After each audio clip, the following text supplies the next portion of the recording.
Did God choose me, and is he doing all the work to sanctify me? Or did I choose, and is there work for me to do? So let me geek out here a little bit. If I look at this through the lens of infinites within mathematics, it helps me to understand this seeming paradox. So as I see it, yes, God did all the work. It's infinite and complete.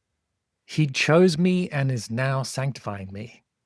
But also, I have to make the full choice myself. I have free will and there's effort that I need to put into this too. And I'd like to show you how I make sense of this using the concept of infinities within mathematics. So picture an infinite measuring tape that has no end. This is God's infinite universe. He creates everything. He designed us from the beginning and he picks us and he saves us.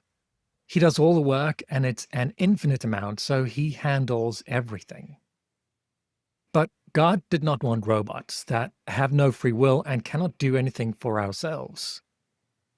And so in his vast infinity, God makes room for my infinite free will, for the things that he wants me to do.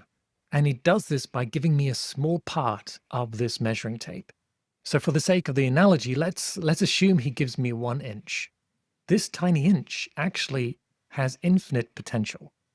You see, the deeper I dive into getting to know God, correctly dividing his scriptures and learning all about his truth, it's like I'm dividing this small part into smaller parts. And here's the amazing realization. I can continue learning and dividing an infinite number of times. There is an infinite amount of space in which I can learn and grow and do the works that God wants me to do. This one tiny piece is also infinite and has infinite potential. But still, God's is infinitely bigger. When I visualize this seeming paradox using infinites within mathematics, I see that God does all of it, but that still leaves space for me and my infinite free will and the things that God is calling me to do.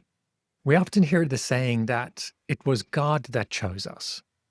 And we reference scriptures like John 15, verse 16, that says, "You did not choose me, but I chose you and appointed you that you should go and bear fruit." And there are many more, like in Ephesians, where we learn that God picks us eternally before we do anything. Or in Romans, where we learn that he foreknows everything, he predestines, he calls, he justifies, and he handles the whole process. But this is only one side of the coin. We need to consider the other side, because on the other side, we have scriptures like what Jesus says in Luke 9:23, where it says, "If anyone would come after me, let him deny himself and take up his cross daily and follow me." Or in Deuteronomy, we learn that God sets options before us, but we must choose a life and blessing. Then in Joshua, we learn of a direct call to choose whom we serve, and that our decision actually matters. In Revelation, we learn that Jesus invites, but we have to hear and open the door.